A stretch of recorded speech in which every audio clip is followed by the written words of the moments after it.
Številka 29. Omleta z vratičem je bil kulinarični eksperiment z uporabo cvetoče rastline tansi. Bil je zeliščen, sladek in grenak hkrati.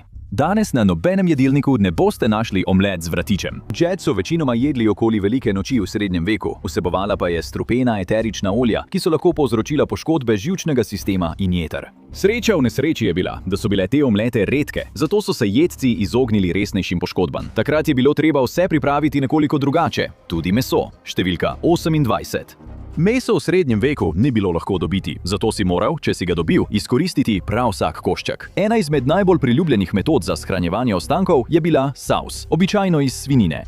Ko se je ohladilo, se je iz svinjskega kolagena oblikovala želatinasta prevleka. In verjeli ali ne, to jed še danes jedo.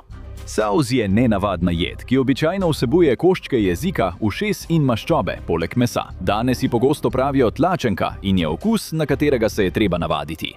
Če vam ne motijo nenavadne žvečljive teksture, pomešane z mesom, da ne omenjam slane, kisle želeje, je še vedno kultna najljubša jed za ljubitelje narezkov. Vaši kmečki predniki bi to odobrili. In včasih je bilo vse odvisno od tega, kar si lahko ujel. Številka 27 lov je bil v večini primerov prepovedan za kmečki sloj, čeprav je to običajno veljalo le za divjad. Divji golobi pa so bili na jedilniku. Recept za pito z golobom je bil preprost. Ujemi golobe v mrežo, jim odsekaj glave in odstrani perje. Nato naredi preprosto testo za pito in jih skuhaš s tistim, kar imaš pri roki. In verjetno je bilo bolj okusno, kot se sliši. Bila je nasitna jed, ki so jo še vedno jedli nekateri plemiči, in kmečka družina, ki je uspelo pripraviti to jed, bi za spremembo dobro jedla. In to ni bila edina ptica, ki je doživela nesrečen konec. Številka 26. Preživeti v srednjem veku ni bilo lahko, še težje pa je bilo, če si bil katolik in je prišla postna doba. To je pomenilo brez mesa, zato je cerkev nekoliko svobodno razlagala definicije in med ribe uvrstila tudi morske papige, ne kot meso. To je bilo običajno dostopno le premožnim, ki so si jih lahko dali uvoziti, ali pa kmetom, ki so živeli ob severnih obalah, kjer so jih lahko poskušali ujeti. In če si jih lahko dobil, so bile zelo okusne. Morske papige so običajno pripravljali precej preprosto, spečene nad odprtim ognjem, v bistvu kot majhen piščanec z ražnja. Ampak zaradi vseh teh kosti in prehrane, ki je bila skoraj izključno iz rib, so imele močan ribji okus. Morda zrcalna različica ribe, ki ima okus po piščancu. In včasih te je vir tvoje hrane gledal naravnost v obraz. Številka 25. Ko si dobil meso, nisi ničesar vrgal stran. In to vključuje tudi svinjske parklje. Ti manj zaželeni kosi mesa so običajno dobro očiščeni in nato dolgo kuhani, preden jih postrežejo. Izkušnja je nasitna, čeprav nekoliko vznemirjajoča. Svinjske noge imajo razmeroma malo mesa, veliko hrustanca in kože ter obilico kolagena, ki ustvari gosto želatino, takoj ko se lonec ohladi. Jesti jih je bila zelo neposredna izkušnja, saj so lačni kmetje sesali kosti, da bi dobili vsak košček hrani. Danes se ta kos še vedno uporablja v južni kuhinji in morda se prav dobro poda k naslednji jedi. Številka 24. Pokvarjen lonec hrane je lahko pomenil več kot le uničen obrok. To je lahko pomenilo smrt, če je šlo za večji del zaloge hrane. Zato so bili načini konzerviranja izjemno pomembni, vključno s vlaganjem. Zelje je bilo ena najcenejših in najbolj odpornih zelenjav. Poleg tega pa se je dobro ujelo s kisom ali slanico, da je nastalo tisto, kar pogosto poznamo kot kislo zelje. Toda tukaj to ni preliv. Pogosto so skuhali velik lonec kislega zelja, pomešanega s katerimkoli mesom, ki je bilo pri roki, in ga postregli kot enolončnico. Okus je bil verjetno izrazito kisel, vendar je bil to nasiten obrok, ki je zadoščal za več porcij. Danes vemo, da fermentirana hrana ponuja resnične zdravstvene koristi, saj podpira zdravo črevesje in krepi imunski sistem. Te zdrave probiotike pa lahko najdete tudi v svojih pijačah. Številka 23. Ko so kmetje potrebovali energijo za naporno ročno delo na polju, so iskali močnejšo alternativo vodi. To je mnoge ljudi pripeljalo do tega, da so kot eno glavnih pijač uporabljali pivo.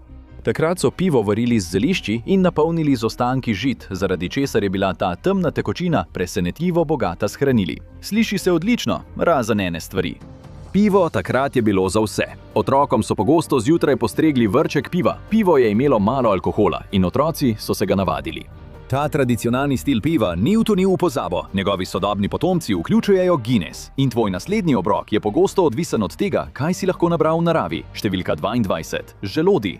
Večinoma so hrana za veverice ali pa boleč udarec v glavo, če hodiš pod drevesom. Toda v srednjem veku so bili več kot to. Bili so hrana za nujne primere. Med lakotami so se ljudje zatekli k želodom. Z lahkoto so jih pobrali s tal in jih z minimalnim naporom razbili. Ko so odstranili lupino, so lahko mehko jedro pojedli ali uporabili kot kašo ali osnovo za moko. Če ste vedeli, kako ga pripraviti, torej kuhano želodovo jedro, je varno za uživanje, vendar je tudi zelo grenko zaradi taninov v jedru. Če ste ga prekuhali in nato spekli jedro, je lahko to predstavljalo spodobno jed za revnega kmeta. In včasih so lahko tudi najbolj skromne in nadležne stvari rešile življenje.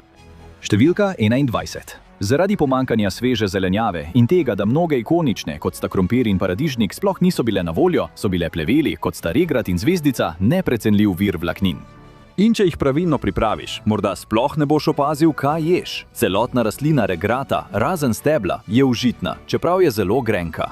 Vendar pa grenkoba izgine, ko jo skuhaš, zaradi česar je rastlina dober vir zelenjave. Bogata je s kalcijem, železom in vitamini. Ljudje takrat tega niso vedeli, a ta listnata zelenjava jih je ohranjala zdrave in močne. Danes imamo boljše možnosti, vendar nekateri ljubitelji naravne hrane še vedno nabirajo divjo zelenjavo. Številka 20. Če si imel dovolj sreče, da si dobil prašiča, nisi ničesar zavrgel. Niti krvi. Krvavica je ena najstarejših kmečkih jedi. To je mešanica mletih delov svinjine, običajno z neko vrsto škroba, naprimer ovsom kot vezivom, in nato obilico svinjske krvi. To, da klobasi temno rdečo teksturo, ki običajno potemni v črno, ko je kuhana. In prav ta kri je morda njeno skrivno orožje. Kar se tiče mesa, je krvavica poceni in presenetljivo hranljiva. Kri je bogata z železom in cinkom. Kar se tiče okusa, ima lahko močan kovinski priokus, sicer pa je to nasitna klobasa. Videz in tekstura lahko odvrneta, a ta kmečka jed nikoli ni zares šla iz mode. Lahko jo najdete celo na jedilnikih britanskih pubov, kot del tradicionalnega angleškega zajtrka. In včasih je edini način, da se izognete pokvarjeni hrani, ta, da jo pokvarite sami. Številka 19. Danes, če kdo odpre mlečno embalažo in zavonja, da se je skisalo, ga bo verjetno vrgel stran. Toda v srednjem veku so ljudje mleko namerno skisali, da bi ga ohranili svežega dlje časa. Ko so se mlečno-kislinske bakterije namnožile, se je mleko zgostilo in škodljive bakterije so ostale stran. To je ljudem omogočilo, da so mleko shranjevali dlje časa, če ga seveda lahko prenesete. Gre za gosto, grudasto, kislo mleko, ki ga morate skorajda požreti na silo. Vsakemu, ki ga poskusi prvič, se bo zdelo pokvarjeno, vendar je v nekaterih kulturah še vedno poslastica. Na Irskem je znano kot clever in je služilo kot nadomestek za jogurt. In ko moraš ohraniti svojo hrano, ne moreš biti izbirčen glede načina. Številka 18. Močvirsko maslo je ena najstarejših metod konzerviranja hrane, ki sega 1000 let pred srednji vek. Živalska maščoba, običajno maslo, je bila shranjena v leseni posodi in nato zakopana v šotno barje. Ta globoka, motna, močvirnata barja so polna goste šote in zelo malo kisika, popolni pogoji za zaustavitev razkroja. In zato so telesa, najdena v barjih, lahko ohranjena stoletja. In presenetljivo je lahko tako ohranjeno tudi maslo. Ampak bi jedli starodavno maslo iz globin? Mezlo, ki je bilo na ta način shranjeno krajši čas, je bilo verjetno užitno in je imelo normalen okus, ko si odstranil nekaj barjanskega blata, ki ga je prekrivalo. Vendar so starodavno barjansko maslo v sodobnem času testirali. Je izjemno ostrega in zemeljskega okusa, nekako kot bi jedel mah ali res zelo staran sir.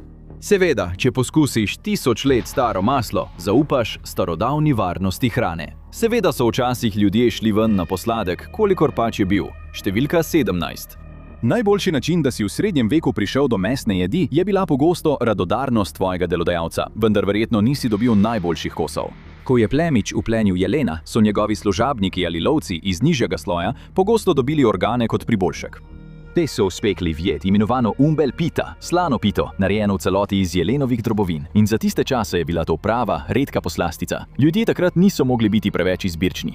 Pita je običajno vsebovana drobovino v bogati enolončnici z zelenjavo in začimbami, ki so bile pri roki. Če nisi preveč razmišljal o tem, kaj je notri, je bila to verjetno zelo okusna jed.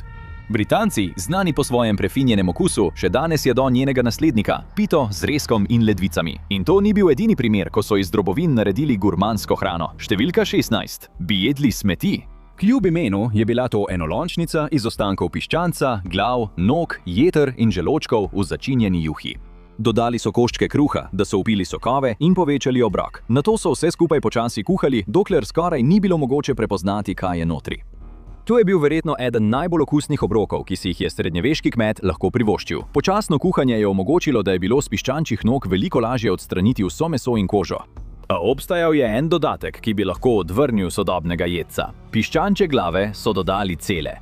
Tako da pri vsakem grižljaju te krepke enolončnice nikoli nisi vedel, kdaj boš gledal eni naravnost v obraz. In ko je moral gostilničar razdeliti hrano med več ljudi, je vedel, kaj mora storiti. Številka 15.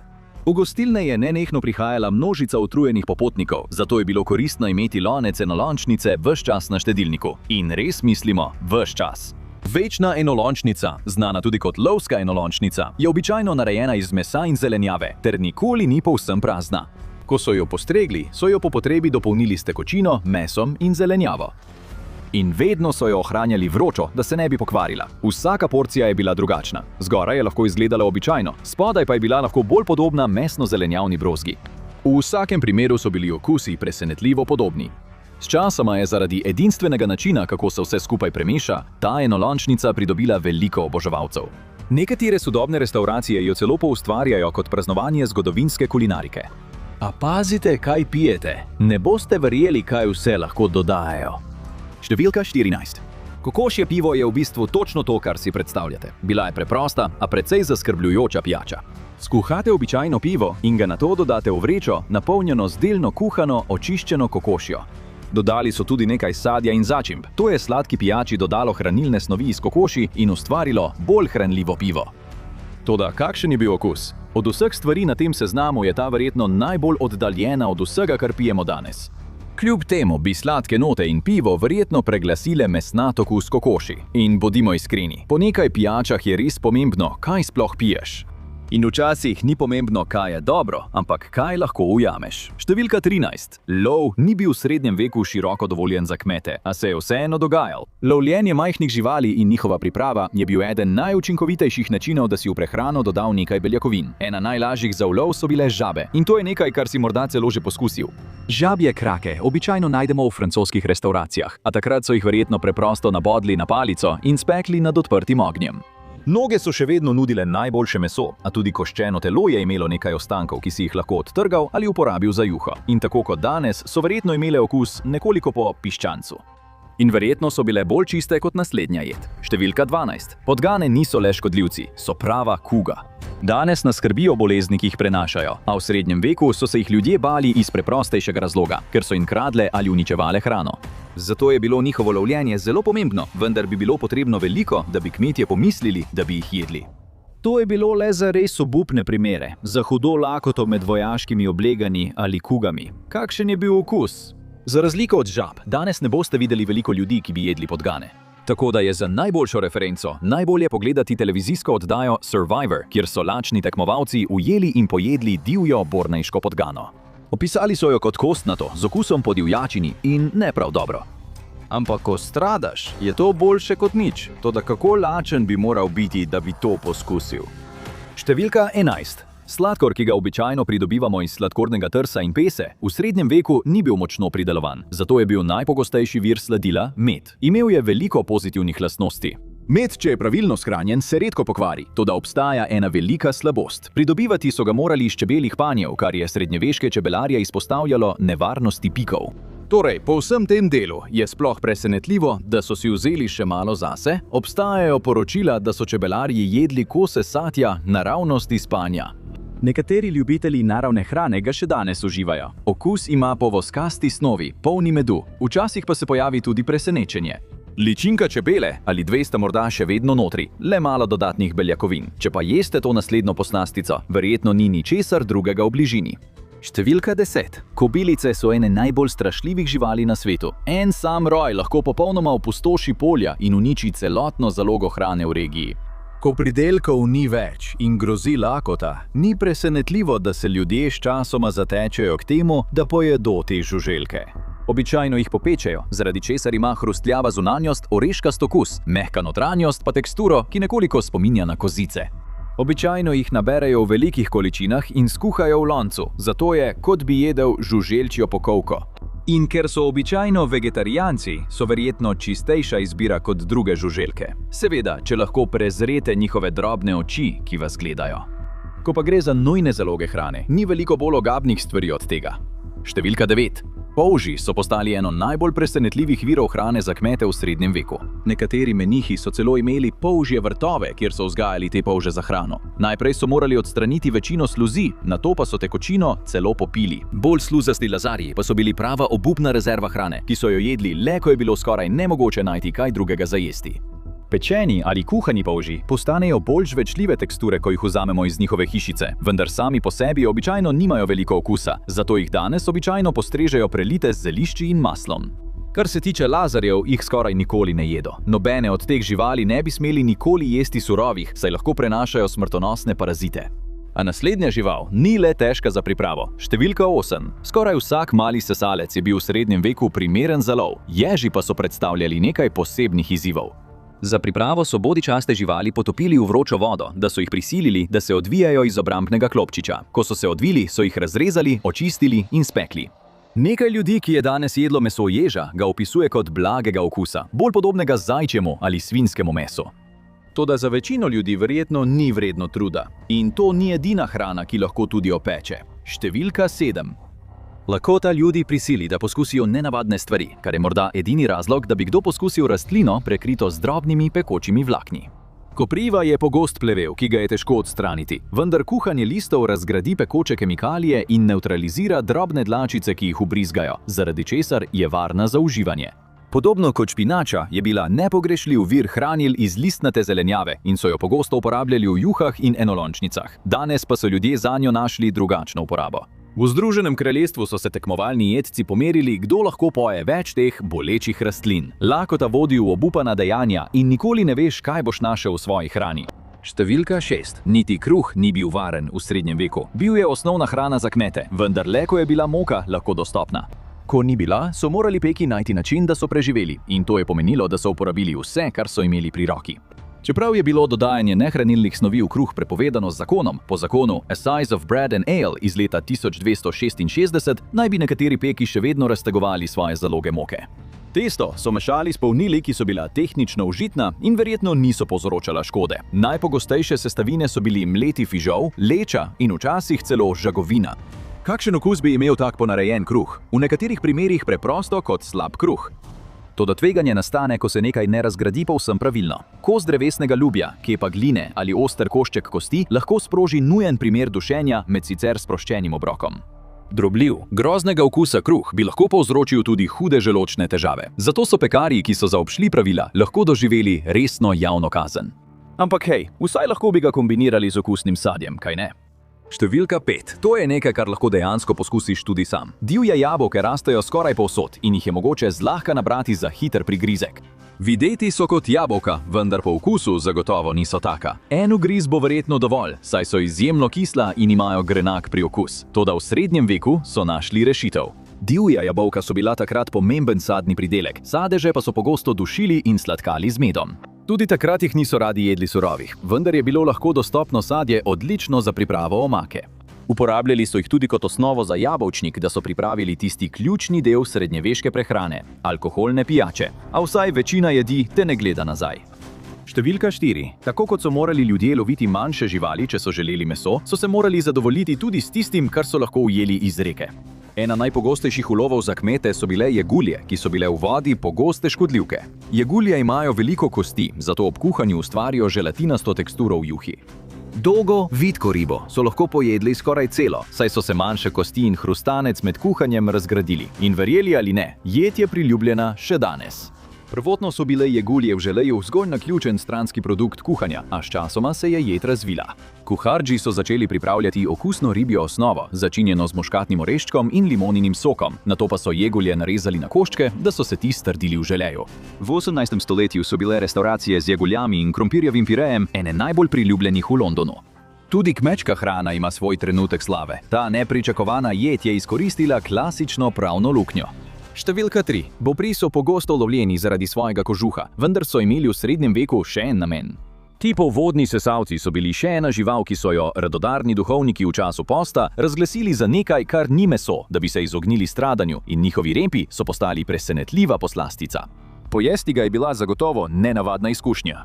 Opravičilo, ki so ga uporabili duhovniki, je bilo luskasto zunanjo strepa, zaradi česar je veljal za pol meso, pol riba, zato se je med postom smel jesti samo rep. Rep so dejansko opisovali kot okus po jeguli. Kljub temu je bil masten, veslu podoben rep v tistem času pogosta poslastica. Danes pa ga še vedno cenijo ljubitelji divjačine.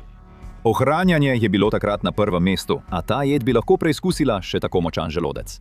Na drugem mestu, konzerviranje rib je bilo zahtevno opravilo, saj je običajno zahtevalo močno fermentacijo, da so bile varne za uživanje. Rezultat je bila jed, ki so jo lahko prenesli le tisti z najmočnejšimi želodci. To je privedlo do tega, da je fermentirana jed iz morskega psa, imenovana harkark, postal pogosta jed na Islandiji. Na Švedskem je bolj pogost enako močno dišeči fermentirani sled, surströmming. In v obeh primerih jih boste zavohali, še preden jih boste poskusili. Harkark vsebuje ogromno amonijaka, zaradi česar ima ob odprtju močan kemičen vonj. Ljudem dejansko svetujejo, naj si pri prvem ugrizu stisnejo nos, da se izognejo refleksu bruhanja. Surströmming se danes običajno postreže v konzervah. Odpiranje lahko zaradi močnega, kislega, ribjega vonja, ki nastane zaradi soljenja v slanici, izprazni prostor. Oba načina sta nasplošno varna za uživanje rib, vendar veljata za eno najbolj ogabnih jedi, ki so na voljo. A ena zadnja jed združuje najslabše iz vseh svetov. Na prvem mestu je piškur, primitivna riba brez čeljusti s krogom zob, ki izgleda kot moteče nezemeljsko bitje, pripravljeno, da nekomu izsesa dušo. Ta prvobitna bitja se prisesajo na druge ribe in iz njih izgriznejo krožne koščke, toda v srednjem veku so bili tudi cenjen ulov, priljubljen v času posta. Jedli so jih tako kmetje, kadar so jih lahko ujeli, kot tudi višji sloj, običajno pa so jim pred postrežbo odstranili grozeče zobe. A način, kako so jih postregli, je bil tisti, ki je resnično pritegnil največ pozornosti. Običajno so piškurje postregli tako, da so jih po odstranitvi drobovja skuhali v vodi in pri tem shranili njihovo kri za pripravo omake. Bolj prefinjene priprave so pogosto vključevale vino ali konjak, vendar so klasične jedi bile preprosto jegulja postrežena v lastni krvi. Toda kljub temu grozljivemu prizoru je bila ta jed dovolj priljubljena, da jo je oboževal kralj Henrik I. Nenavadna in ogabna hrana pa ni omejena le na srednji vek. Oglejte si 20 ameriških jedi, za katere niste vedeli, da jih je prepovedano jesti, ali pa si namesto tega oglejte ta video.